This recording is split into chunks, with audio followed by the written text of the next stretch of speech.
রাঙামাটির বাঘাইছড়ি উপজেলার সরোয়াতলী ইউনিয়নের কোজইছড়ি বিজিবি ক্যাম্পের চেকপোস্ট এলাকায় গুরুতর জখম হয়ে শুভ চাকমা নামে ১৮ বছর বয়সী এক পাহাড়ি যুবকের মৃত্যু নিয়ে পাল্টাপাল্টি বক্তব্য পাওয়া গেছে।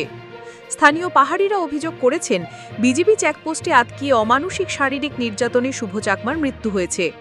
অপরদিকে বিজিবি এক প্রেস ব্রিফিংয়ে তা অস্বীকার করে বলেছে, একটি চোরাই মালবাহী ডাম্পার গাড়ি চেকপোস্টের ব্যারিকেড ভেঙে দ্রুত চলে যাওয়ার সময় ওই যুবক ছিটকে পড়ে আহত হয়ে মৃত্যুবরণ করেছেন।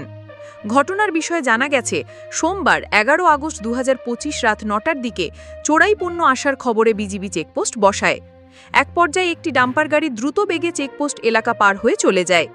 এর কিছু পরে শুভ চাকমা অপর আরেকজন একটি মোটরসাইকেল নিয়ে চেকপোস্ট পার হওয়ার সময় বিজিবি সদস্যরা সড়কে গাছ ফেলে ব্যারিকেড দিলে মোটরসাইকেলটি তাতে ধাক্কা লেগে পিছনে বসা শুভ চাকমা মোটরসাইকেল থেকে ছিটকে পড়ে যায় এবং চালক দ্রুত সেখান থেকে সরে যেতে সক্ষম হয়। এরপর বিজিবি সদস্যরা শুভ চাকমাকে আহত অবস্থায় পড়ে থাকতে দেখে তাকে ধরে টেনে হিচড়ে অন্তত ৩০ ফুট দূরত্বে নিয়ে যায় এবং তার উপর শারীরিক নির্যাতন চালালে তার অবস্থার আরও অবনতি ঘটে বলে অভিযোগ উঠেছে।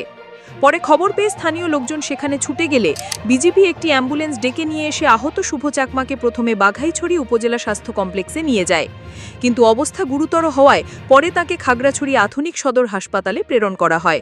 খাগড়াছড়ি হাসপাতালে চিকিৎসাধীন অবস্থায় শুভ চাকমার মৃত্যু হয়। স্থানীয়রা এই ঘটনাকে বিজিবি পরিকল্পিত হত্যাকাণ্ড দাবি করে ঘটনায় জড়িত বিজিবি সদস্যদের বিরুদ্ধে আইনানুগ ব্যবস্থা গ্রহণ ও বিচার ও নিহত যুবকের পরিবারকে উপযুক্ত ক্ষতিপূরণ দেওয়ার দাবি জানিয়েছেন।